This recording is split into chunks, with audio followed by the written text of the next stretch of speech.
Wait, what was the line? I missed it. What was the line right before he said call her Caitlin Clark? Outside, so you had to do just what you had to do. Lamborghini be the broad chooser, sliding off the whip. She a Tom Cruiser, got a white bitch to come and make the mark. I call her Caitlin Clark, cause she a sharpshooter.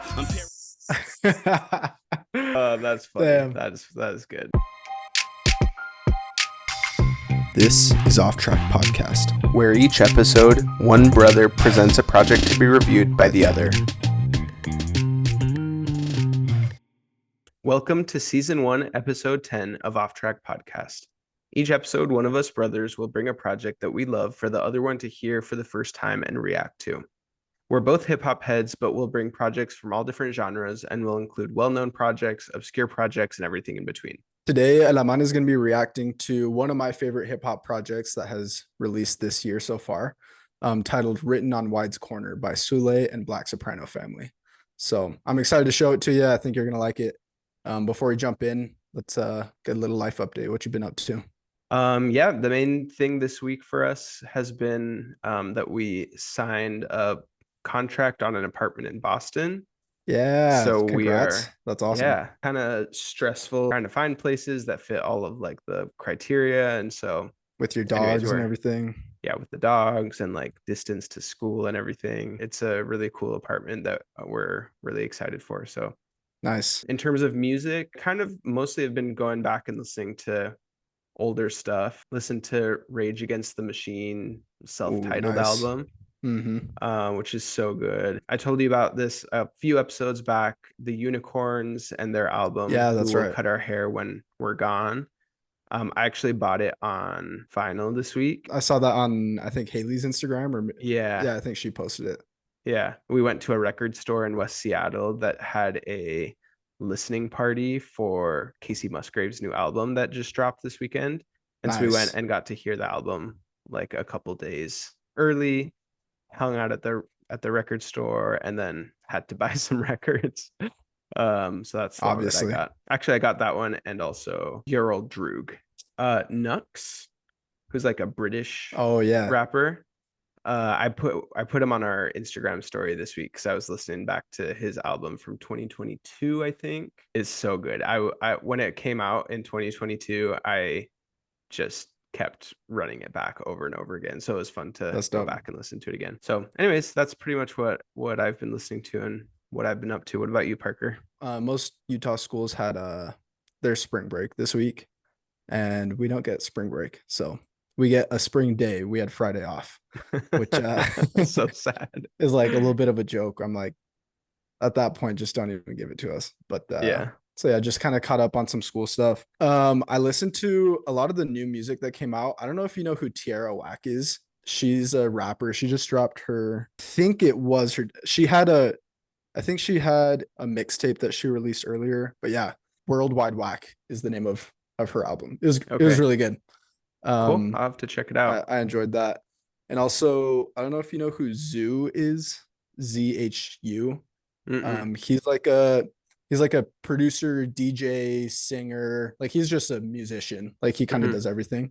And he also just released an album this week. Super good. Okay, before we get talking about this album, I want to do a quick hip hop history rundown. Because it's relevant to this project and what it is. So feel free to add any whatever thoughts you have or correct me if I'm wrong on any of this. So hip hop, it kind of first started, I mean, some people say it started at different times, but generally speaking, like the 70s is when hip hop.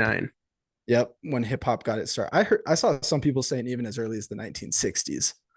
But I don't know about that. I guess depends what exactly you classify as hip hop, because there were some like songs where there was like rapping. Maybe you could call it proto hip hop or something. What hip hop ended up becoming didn't really start happening until like the block parties, 70s, 80s in the Bronx. Yeah, in the early days of hip hop. Something we saw a lot more. I mean, we didn't see it, but something that hip hop saw was hip hop groups were very popular in the early days of hip hop. So you had groups like Run DMC and Public Enemy, Tribe Called Quest, Wu-Tang Clan, all those groups that got super popular. And like in modern day hip hop, there's obviously still, there's lots of groups, not nearly as many hip hop groups are as mainstream. Is that fair to say? I think so. It kind of outgrew from like the format of where hip hop came from, that originally it was like basically parties and like live. And so you'd have the DJ who's like doing the turntables, and then you'd have like multiple rappers who are kind of like passing back and forth from each other to make it more engaging. So I feel like, being that that's where it came from, that a lot of those early things that got really popular were groups, because they started doing it that way in like in live settings. And then I feel like later down the line, it became much more common to just be a single. Yeah, just a solo act. Yeah. Migos is probably the most recent hip hop group that has been very mainstream. And there's a lot of underground hip hop groups still. Kind of between those two eras of hip hop groups and kind of the solo acts that we see running hip hop today, we see what's called a hip hop collective, which was pretty popular like late 90s, early 2000s. And a hip hop collective is like a bit of a more loose knit group where they don't typically all perform together all of the time like a hip hop group would. They each have their individual like discographies, and then occasionally will come together and consistently collaborate as a group. And I think the definition of these are also loose. It's not like a set in stone thing. I don't know if you would consider like D12 to be a hip hop collective, more so than a group. I think it would. A lot of the members of D12 were also releasing their own stuff. Eminem was part of D12, for those that don't know. I think probably the biggest one is Odd Future, one of the biggest ones, or ASAP Mob. Yeah, Odd Future had like Tyler the Creator, Frank Ocean, Earl Sweatshirt, Sid. All those guys came out of Odd Future. In the case of someone like Frank Ocean, he had already had a fairly successful career as a writer for artists, and joining Odd Future was kind of like paved the way for him to start his own solo career. A lot of times these hip hop collectives are still like very close together. The individuals that are in a hip hop collective are usually like a very tight knit group still, often see each other like as a family. They're all trying to be successful in their own right. And so it usually brings out the best out of everybody involved. A couple other hip hop groups that like more modernly have been super important, I feel like ASAP Mob, which like ASAP Rocky, ASAP Yams, ASAP Ferg. ASAP Ferb, there we go. That's Ferg, not Ferb. Phineas and Ferb. Yeah. Yeah, ASAP Ferg. Black Hippie is one. That was with like J-Rock, Kendrick. Ab-Soul was in that. Yeah. So a lot of the TDE. Yeah, a lot of times they will be label mates as well. One kind of last connection here before we get into the background of this album is something we see today is record labels that are kind of acting as hip hop collectives, and maybe they are just both. I'm not sure how exactly to define that. Probably the best example of that right now is Dreamville, J. Cole's record label. So they've got like JID, Boss, Ari Lennox, Mariba, Black, Earth Gang, all those artists are part of Dreamville. They're all signed to the record label Dreamville and release their own music under Dreamville, but then they also will come together occasionally, and like the Revenge of the Dreamers series that they've done. Just this like a super album of like so many good artists coming together. It really is like a family compared to other record labels where the artists aren't necessarily like correlated, other than the fact that they're signed by the same people. That brings us to the start of this album, which is one of those record label rap collectives called Griselda that we talked about. I think it was on the Nicholas F album we did. We talked quite a bit about Griselda because there was like some similar sounds going on. Yeah. So Griselda is this hip hop collective started by Westside Gunn, joined by his brother Conway the Machine and his cousin Benny the Butcher. They're from Buffalo, New York. They grew up around a lot of drugs, a lot of violence, and that was the environment that they were surrounded with. What they saw around them and the people they saw having success were people like heavily involved in that scene. They also started making music and rapping. West Side Gun started, Griselda, they started releasing their own music and started to have a lot of success. Benny the Butcher, he's the youngest of this trio. He was like in and out of jail, and he saw kind of the blueprint that West Side Gun had set of, you know, making this hip hop collective, bringing him and his cousins, his brother and his cousin, kind of out of the hood that they were in, you know, make some money, be able to take care of the people around them. And Benny the Butcher wanted to do the same thing. So while he was locked up, he had the idea of starting his own hip hop collective, Black Soprano Family. And so once he got out, that's what he did. He started Black Soprano Family, BSF. Benny the Butcher and his, you know, his boys from New York were doing their thing, releasing music. They got a DJ Drama Gangsta Grills mixtape out, which is kind of like, it's like a little bit of a stamp of approval in the hip hop game, you know. That was Black Soprano Family that did that? Yeah, Black Soprano did. I don't know if I listened to that. And so they're both a hip hop collective where there's this group, and also a record label where they've got other artists signed under Black Soprano Family.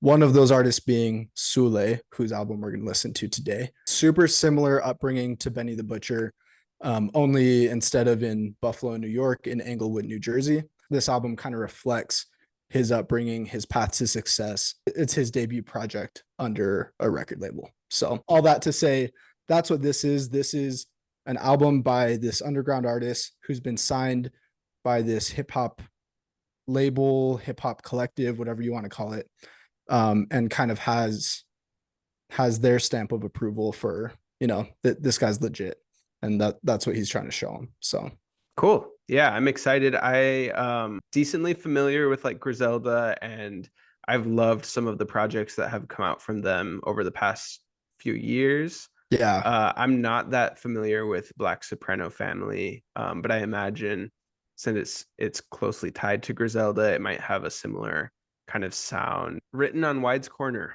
9 tracks. First one is called Tommy Bundy, like Ted Bundy.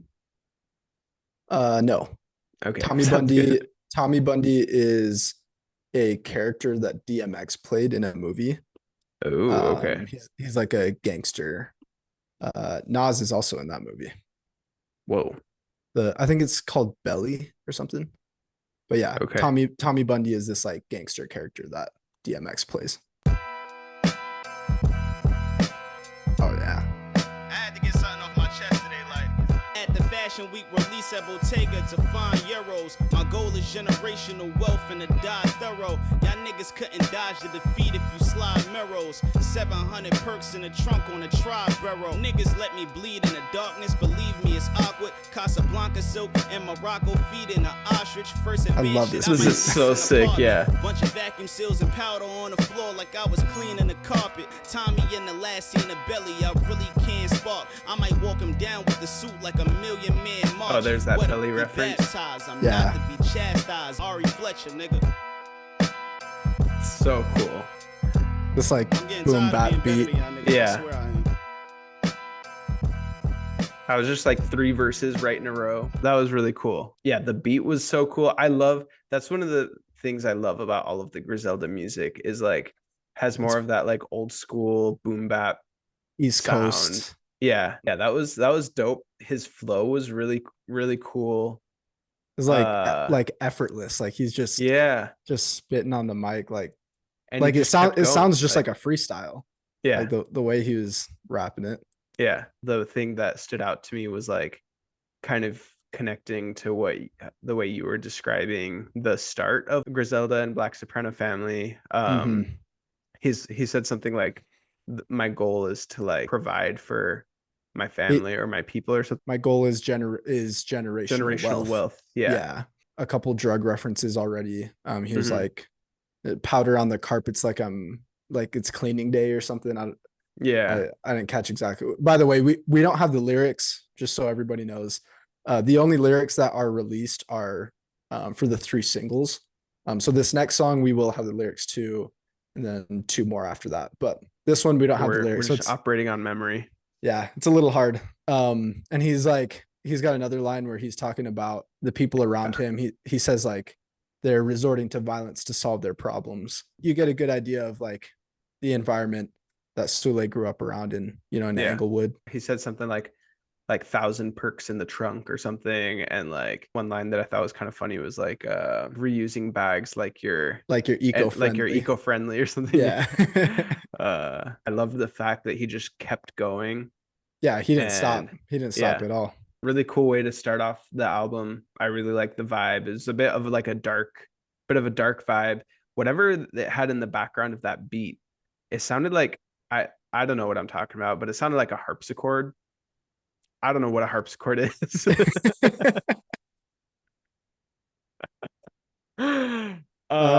like a piano. That's good. It's like a piano instrument that instead of hitting the strings, it like plucks them, so it sounds a little more like sharp and like ding.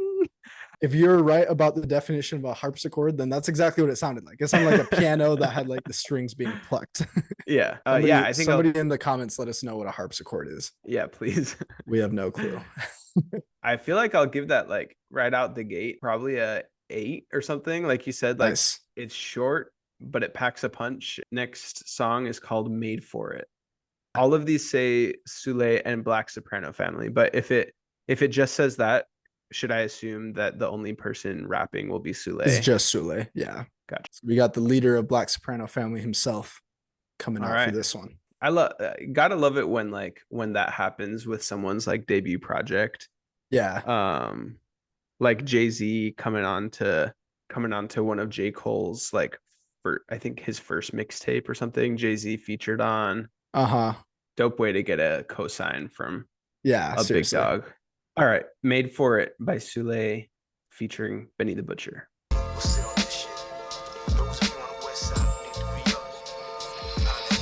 He used to be an athlete and now he acts as connect, could he hold a kilo? Craig threw him a brick, then he bought a pole for the Debos. My nigga played the bench with the heat like he owed a depot. A street tale, you never catch him slipping like he easy. They taught me how to keep bank shooting like higher learning. 40K so many sports references in the verse. Pocket watching, that's some shit that you get deaded for. I tried to tell you I was made for this Soprano shit. I don't wanna L, so cool. I just wanna chill and keep my hand around $100 bill. All we really had was just $1 in a dream. And now we got a pocket full of guala and a fiend. Look, how much you really want success? Would you slave for it? Catch a body, get a shovel, dig a grave for it. Damn. If it costs your reputation, would you pay for it? And if you got it, but you lost it, was you made for it? Huh? 7-figure hustle, now this a life we could toast her. A dead president, that's the only one I'ma vote for. Royal Oak for Wafi, yeah, I paid that shit. Maybach whip, just something I got payback with. Homes at 16, no license, had to ride my bike home. Then a nigga got knocked for pitching out the strike zone. Patience, that's a life code. You learn that you be ice cold. I don't wanna L, I just wanna chill and keep my hand around $100. I love the like strings in the background. Was just $1 in a dream, and now we got a pocket full of. And there's like a bit more snare in this beat too. Yeah. Would you slave for it? Catch a body, honestly, everything about the beat is so cool. Like you have like the fast piano. The fast piano in the background. But you lost it. Was you made for it? Huh? Also, this hook is like the middle of it is so dope. It's crazy. Look how much you really want success, and would you slave for it? Catch a body, get a shovel, dig a grave for it. If it cost your reputation, would you pay for it? And if you got it but you lost it, was you made for it? Like that's crazy. Just like it sounds so good all together. Like the rhyme scheme is like really cool. It's just written like so well. Yeah, and then the whole like catch a body, get a shovel, dig a grave for it. Yeah. Like what would you do? What would you do for success? Yeah, that's and dope. like that's crazy. And that last line, like, and if you got it but you lost it, was you made for it? It kind of like in that last song where he's talking about like, my goal is to build generational wealth, not just make it big once and call it a day, blow all my money. But he's trying to make it big, provide for generations past him. $1 and a dream, got a pocket full of guala and a fiend. With that one specifically, $1 and a dream, I'm pretty sure the origin of that phrase comes from it's like a lottery slogan that was used in New York back in the day. And so it's kind of interesting because it's both like inspirational, we made it and this is all we had. And it's also kind of ironic because it's like, from the point of view of like the lottery, like the odds are quite literally completely stacked against you. Like You don't win the lottery. And from a place where, these guys came up from, it's kind of the same deal. It's like, it's kind of a lottery deal to make it out of that sometimes when all of the odds are stacked against you, and like there are things quite literally set in place to like hold you back sometimes.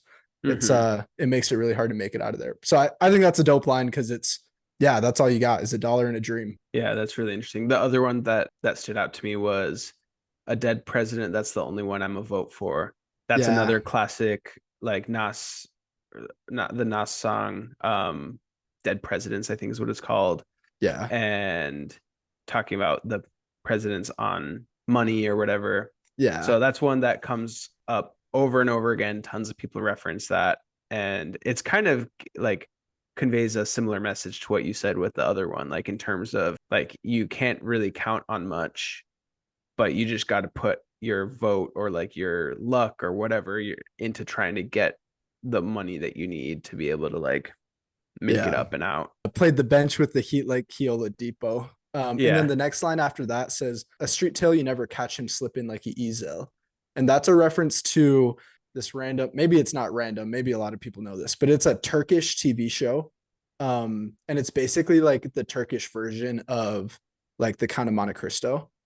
Where this character Ezel is like basically screwed over, and he comes back to get his revenge, basically comparing that story of Ezel to himself. He's like, this is his comeback arc. The other thing that I liked was the constant sport references. So you mentioned like the Heat Oladipo. There's so many double entendres that have sports connotations, but also like drug or street connotations. Yeah. And it starts the very first thing. He used to be an athlete, and then threw him a brick, like shooting a brick or whatever in basketball, but then like a brick of drugs.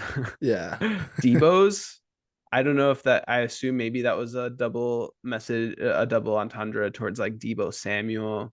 Yeah, maybe. Or also Debo is the nickname for DeMar DeRozan too. Okay. I think his nickname is Debo. Okay, so maybe it's so maybe it's a continued basketball reference. I'm not sure though. Could be either one. They taught me how to keep bank shooting. Yeah. So it's like throughout all of the Sule's verse. Even like catch a body is super common in basketball. I love Benny's verse because he feels so comfortable in that pocket. Like like Sule sounds effortless when he raps, but Benny, I think just because like we know where he's at in this relationship, like sounds even more confident. Like, this is my shit. I know what I'm doing here. Yeah. The one I was thinking that Benny said was, got knocked for pitching out the strike zone. Got my first whip off White Stones at 16. No license, had to ride my bike home. It sounds like maybe, got knocked for pitching out the strike zone. Sounds like maybe a reference to like selling in somebody else's territory or something. I'm gonna go with a 9 on this one, honestly. Like, nice. The beat was so cool. Both verses were really cool. The hook was dope. This was one of the singles that came out. So super dope song, especially to have Benny come in and do his thing on. Okay, next song is Courtesy In. So cool. That piano is so sick. Yeah. Tell my mother she don't gotta worry again. Count 100 racks up in a Courtesy In. Go back to the like generational wealth thing again. My niggas just left me for dead, and then Benny just signed him and gave him the torch. Truly I'm blessed, but what you expect? I'm an Englewood nigga that came from the fourth. Your last album so was a cool. Tray. My so new dope. shit is insurmountable. And Patterson headed to Jersey City with some dirty with me in the Malibu. But dog bitches love outside, so you had to do just what you had to do. Lamborghini be the broad chooser, sliding off the whip. She a Tom Cruise. It's going crazy. To come and make the mark. I call her Caitlin Clark. And on this beat too. Call her Caitlin Clark. Send 100 boxes to your doorstep. He's talking his shit on this one. Yeah, I love that piano. Potato on a Glock 19. 18, you say another thing, I'm making home fries. Block protected like a screen pick. On my scamming niggas caught a mean glitch. Your baby mother let me rock the boat and now your stomach hurt, I guess you seasick. Used to sell work, now it's audio. I be walking shit down like it's cardio. Psychedelics got a thick stash, had the shrooms jumping like a Mario. My brother Yoga up in had the shrooms jumping like a Mario.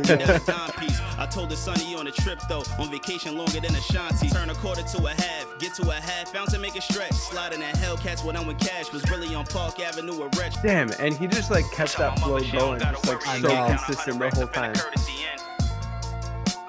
Like he's rapping pretty fast. Yeah. Is that an arpeggiated piano chord? Yeah. Or not quite? Okay. No, I think it is. An arpeggiated chord is when like instead of playing all the notes at once, you play them all individually, and usually it's like pretty quickly, like in this case. Dude, yeah, bro, that was so cool. Wait, what was the line? I missed it. What was the line right before he said call her Caitlin Clark? Outside, so you had to do just what you had to do. Lamborghini be the broad chooser, sliding off the whip. She a Tom Cruiser, got a white bitch to come and make the mark. I call her Caitlin Clark cause she a sharpshooter. That's funny. Damn. That is good. Yeah. There were some fire bars. There were some funny bars in ones. There. His delivery was just like it was fast, so it was impressive, and like I loved that song, dude. That's the funny thing is like he's got some dope bars, but before you even have time to process that, he hits you with like a funny bar. Like Psychedelics had a thick stash, had the shrooms jumping like a Mario. And then like another more, he was like, can't trust your neighbors or your own guys. Told the label I'm a good investment. Every song I'm making, I'm yelling BSF. So he's like, it's like showing both sides. He's like, the way he grew up, like you can't trust nobody. But then he's on the flip side, he's telling Benny like, no, you can trust me. Like I'm gonna be loyal to you. I'm gonna give that another 9, honestly. That one's so fun. And he's like, he's telling his mom, you know, she don't got to worry no more. It's like, it's just dope. A lot of rappers who in their music, they talk about like hustling. It's kind of interesting because sometimes there's a spectrum of like how real the talk is, you know? And so this like the generational wealth idea, like you can get that through hustling. You can get that through your music if you are successful enough. In this, like the visual of like, what did he say? Like stacks or like bands in a courtesy inn or something. Yeah, he's sitting down counting bands in the courtesy inn. Yeah. And that's like very much on the hustling side of things. Yeah. It always makes you wonder like how real is it? Because I feel like one thing like Pusha T, I was about to mention him. Oh really? Go for it. He writes like dope rap. That's what he talks about, but he also he approaches it in a way almost where it's like retrospective, and it's almost like he talks about it as if that's the life that he like escaped. And he does like some of his music kind of like glorifies it to a certain extent, but he's also very aware, like, very clear and aware of like the downsides of that.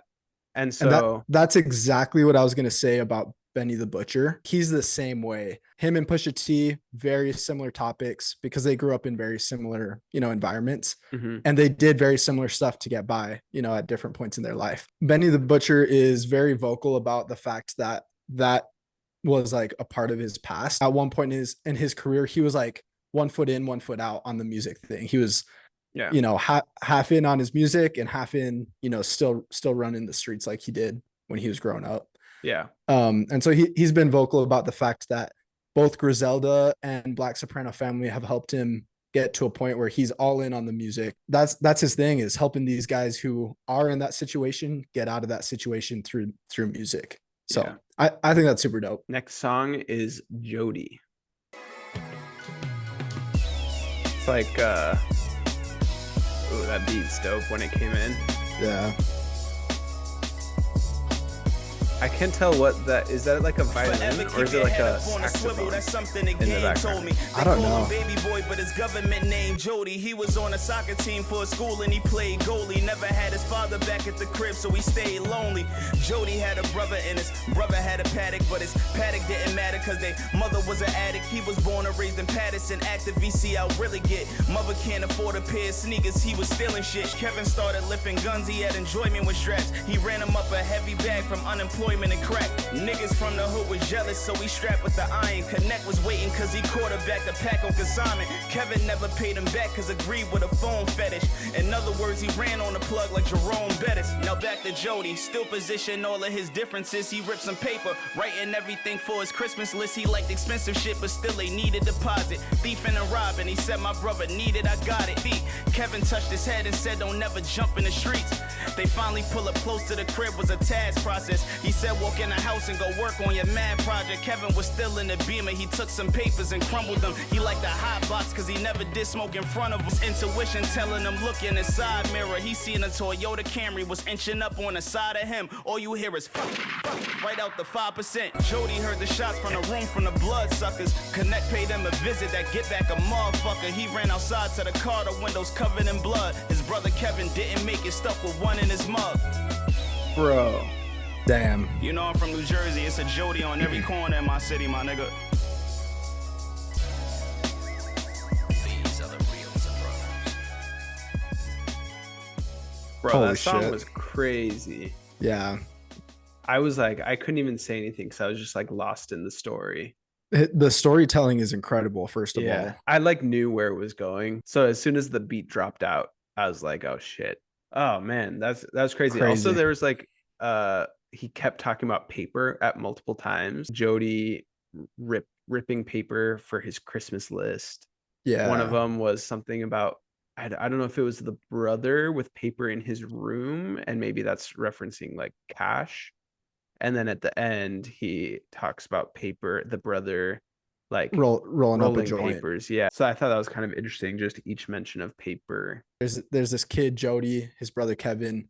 Mhm. And he's like talking about Kevin, you know, he's got a lot of money. He's got a what is it? He's got a paddock, you know, a nice watch. Nice watch, yeah. But then he's like, the paddock don't even matter because their mom's an addict and has, you know, given Jodie up to the system as an orphan. Kind of goes through Kevin's story, says that, you know, he owes his dealer some money. So he's already on the lookout. And then the end where he's like, there's a Jodie on every block or something like that. Kevin is like trying to be a role model for his younger brother. Or at least, you know, trying to protect him. He's like, you know, warning him about not being out in the streets. Even like in that last portion before he gets shot, like he didn't want to smoke in front of Kevin. He wanted Jodie to stay out of the streets, go do his math homework, you know. It's just like a sad reality that so many, you know, young kids are in. This older sibling trying to like find a way to make things work. Yeah, that's crazy. At first I thought I wasn't gonna like the beat because whatever that, like, I think it's a violin, or maybe there was moments when it sounded like a violin and other times when it sounded like a smooth jazz, like sax or something. Yeah, it is like a little more of a jazzy beat. Yeah, but I ended up really liking it, especially once the beat came in. I mean, we talked about it right in the last song. Like, this is the flip side of that life. You know, there's the potential of making money and potentially generational wealth, and then there's the flip side of it. Yeah, I'm gonna give that song a 10. I mean, I'm also a sucker for storytelling songs. Yeah, and for songs that have, I don't know, that make some sort of like point or message. The next song, track number 5, is WU-Sopranos, and I'm guessing that's a reference to the Wu-Tang Clan. It is. In fact, if you look at the features on this song, I don't know if you recognize the name Inspectah Deck. Inspectah Deck, yeah.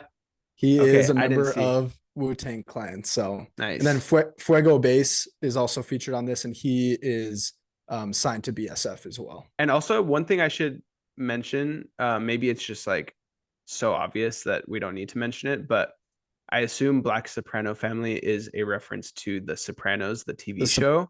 Yeah. which is like this mobster. Yeah, an family. Italian mob family in New Jersey.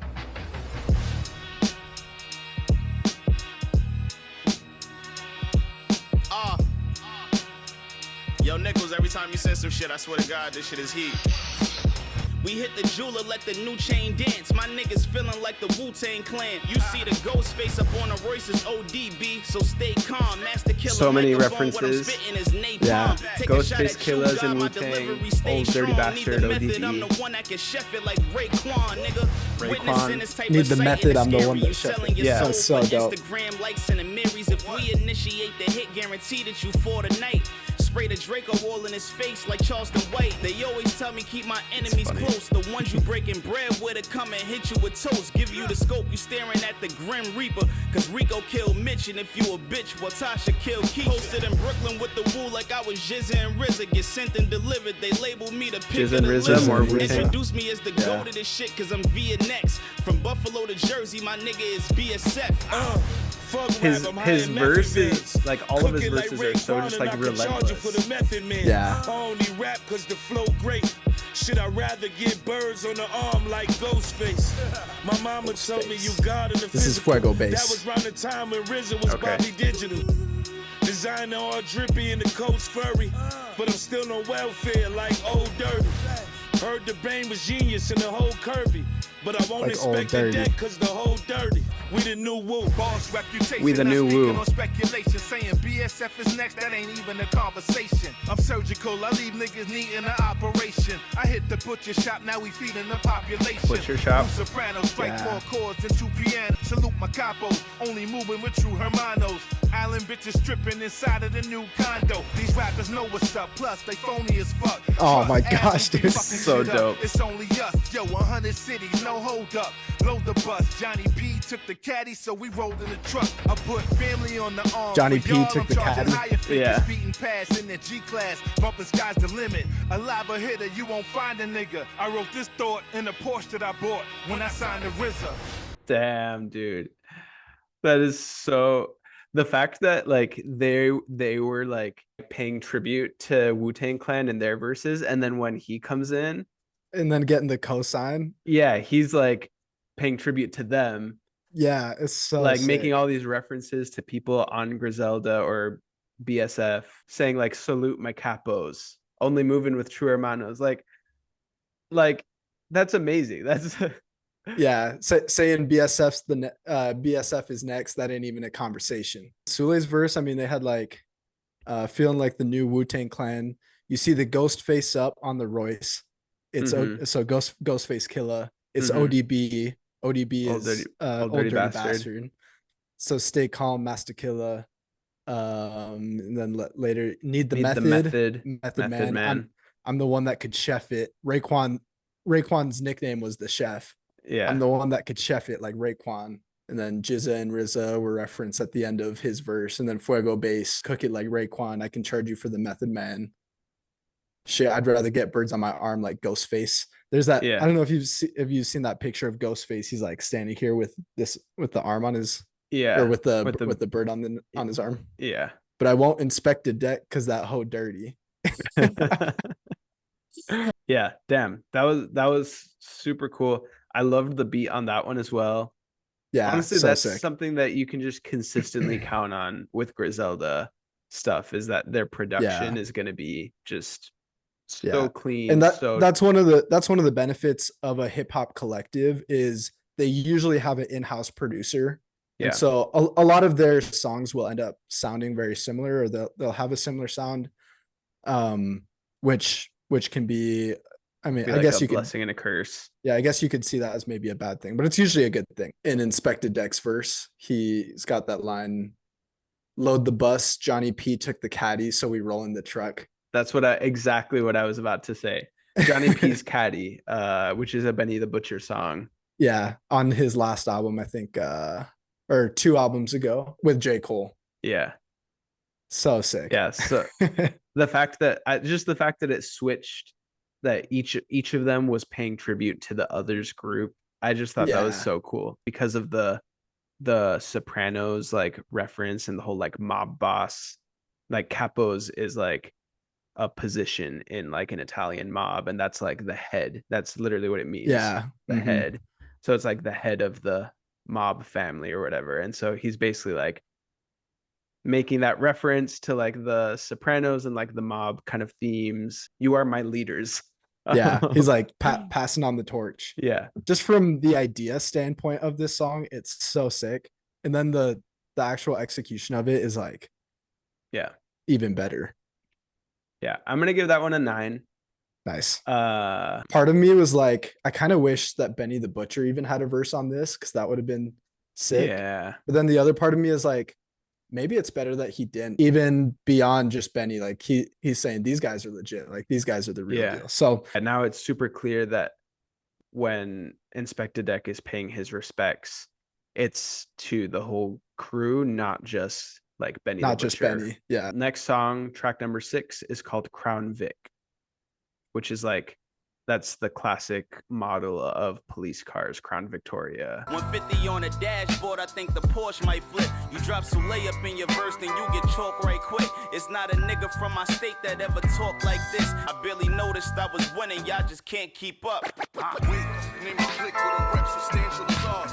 Niggas, I'm a powerhouse, you playing cat and mouse.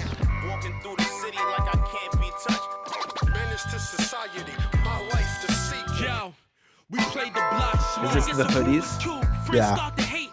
They're a rap duo. They all haram. Me and my squad culture like Jewish food. Them niggas been capping for a minute, dog. They Jewish too. We played the stool. My guys like JBS, they produce the food. Around these serial killers and seen fiends use a spoon.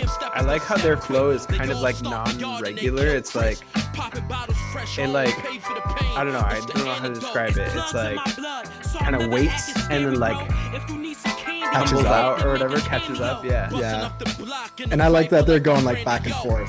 Yeah. It makes for a cool dynamic between them. Dog, let it all fly, even the extras. Menace to society, my life the sequel. Menace to society, my life. Dope. They had fun with this beat. Yeah. Again, the production is always just like consistently good. Just consistently good. Yeah. I love like all the record scratching in there. There was like a cool kind of groovy like bass line going on in the background. The little da da da chords were cool. Yeah. I liked the Hoodies flow. Yeah. And it was a really good contrast because Sule's flow has been pretty consistent across all the songs. Very like consistent timing wise.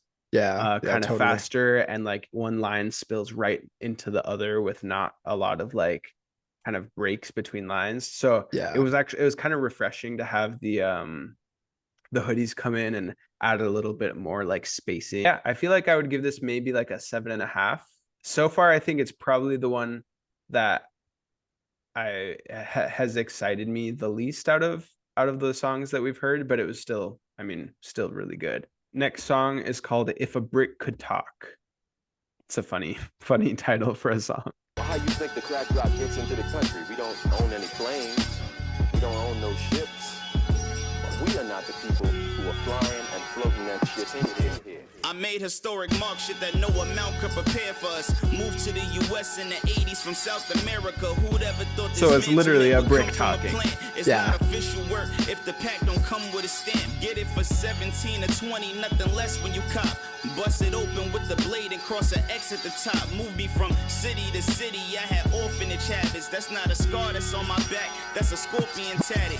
Never gratify my performance, that's just my repertoire. They put me in the hands of Griselda and Pablo Escobar. Shit, I've been sold to babies, adults, even pregnant women. Even served me to your aunt, that's how this dirty shit goes. The weight that's on my birth certificate was 36 O's. Cramped inside this new apartment, I maneuvered through 1,000 hands. You sit me on top of the scale and see 1,000 grams. In my city, you either rap, hoop, or pick up a blick. If you winning without a team that's by your side, consider this a loss. I fuck around and name this record If a Brick Could Talk. Damn. That's crazy.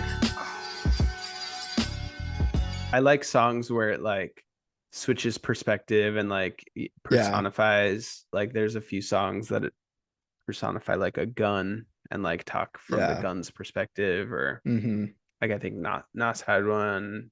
Joey Badass had one. I don't think I've ever heard a song that is from the perspective of like a brick or like actual drugs. It's pretty interesting. I think it's really interesting, like the way he sets it. He's talking about like the history of cocaine in the US and like it's like how did it get how do we here? even Like, how do we even get here? Like meanwhile the US is funding a war that is, directly involved in all this and like bringing all the cocaine to the US. We're not the ones with planes and ships, like we're not the ones bringing it here. Somebody's getting it to us. The penalties for crack cocaine, which was mostly used like in the hood compared to powdered cocaine, the penalties are like so vastly different. And like powdered cocaine has historically been used more by like white people, Wolf of Wall Street type shit.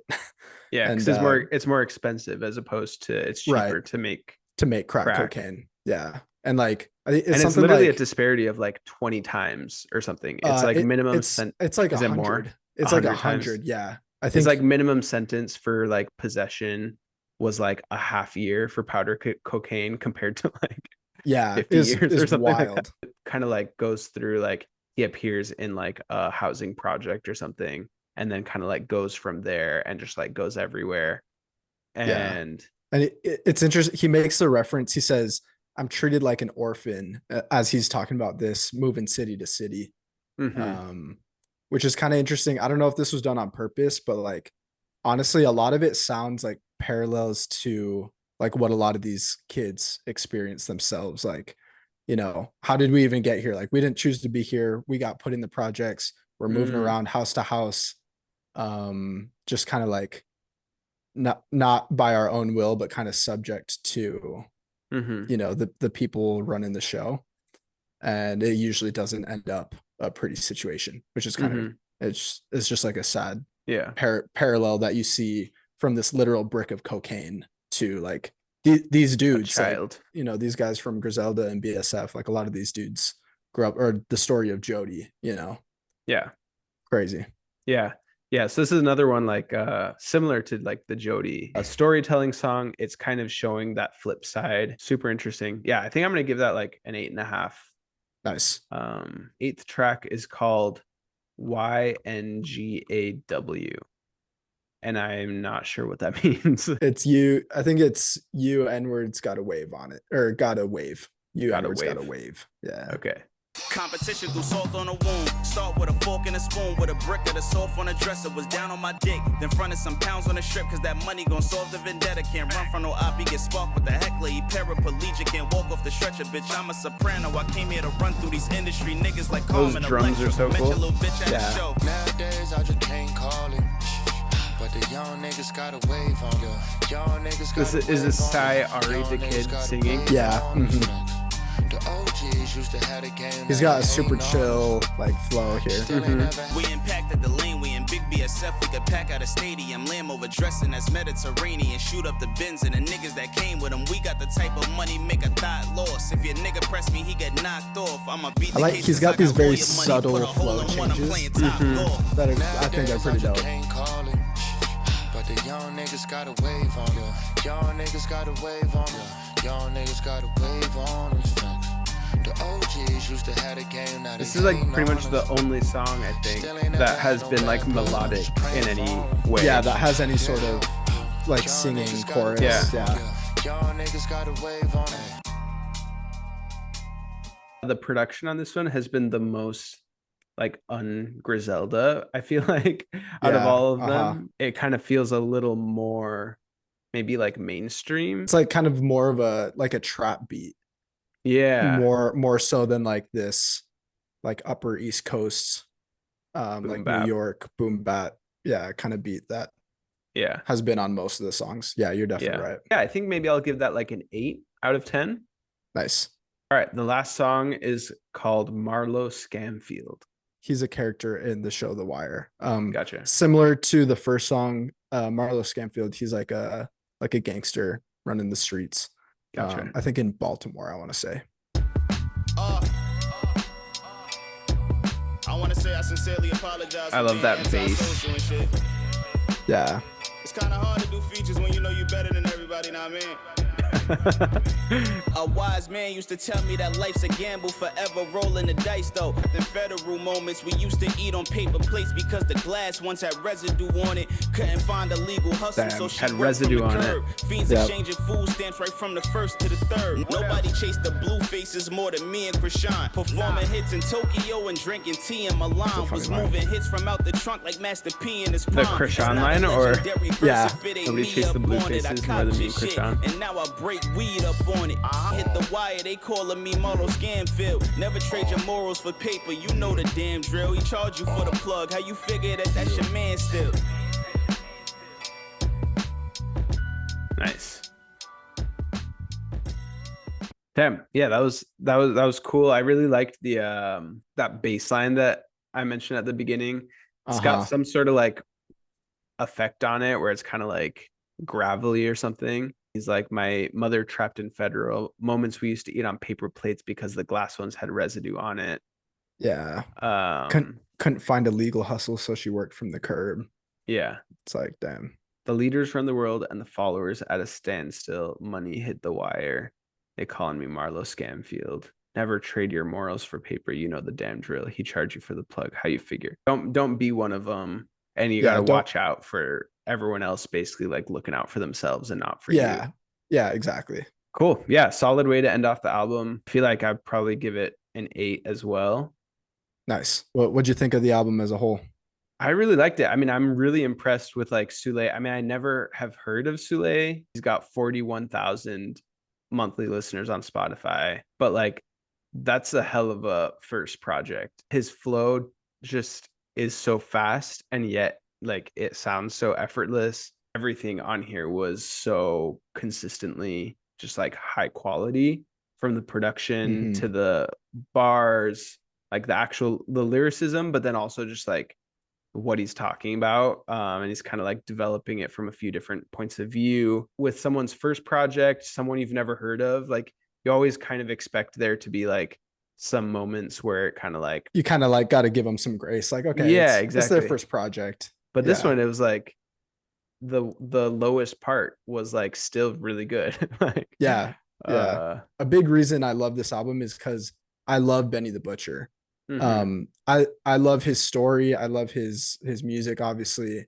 And like I have a ton of respect for that dude, like taking guys out of the city they grew up in, helping them be successful, helping them get out of the streets like he did.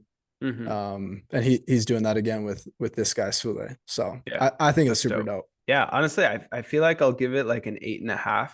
Nice. There were several songs on there that were like a 9 for me, or 9 or 10, and then like a lot of them that were 8s. A couple that I think I said 7.5. Yeah. So yeah, I feel like 8.5 is a good, and that's like a solid first album. Yeah, seriously. I was thinking of what album I was gonna bring, and I was listening to the new music that came out, and I happened to see that Benny the Butcher posted this. Kind of fell down the rabbit hole, learned all about Black Soprano Family, and listened to a bunch of their projects, and I was like, holy shit! Like Sule he's legit. He's the real deal. Yeah, well, thank you for sharing it. I loved it. I'm definitely gonna be coming back to this one. And yeah, you said like this is a high contender for you for like rap album of the year. So far this is one of my favorite. Yeah, for sure. Pretty accurate. Like, yeah, besides like, Schoolboy Q, Blue Lips. Yeah, this one and Blue Lips are definitely my top 2. I also really love that this is a very concise project. And I really appreciate these that. days. Like that's especially like, it's hard to come by. He made the most out of these 25 minutes, I felt like. Yeah. I'm glad you liked it. You'll definitely check out more of BSF's stuff. Benny's got some good stuff going on. He's been on a crazy run. Both of Benny's last 2 albums were super good. Yeah, Everybody Can't Go was his last one. And then Tenna Talk 4. He's got a Tenna Talk series. Yeah. Those are his last 2 albums. I remember Tenna Talk 4. Both phenomenal, I think. Dope. Well, our season is kind of coming close to an end here, and next week is the last album that I'll bring you before we take a little break for the summer. So I feel like it's an important one, and I haven't decided yet what I'm going to bring you, but all right, better be good. Yeah, I'm excited / sad. We'll come back in the fall and keep going with it. Sweet. I'm looking forward to it. Thank you all for listening. We hope you enjoyed this review of Written on Wide's Corner by Sule and Black Soprano Family. Go give it a listen. And if you like the episode, please give us a follow. Spotify, YouTube, Instagram, TikTok, Twitter, formerly known as X, at The Off Track Podcast. Like, share, follow, all the things. We appreciate y'all.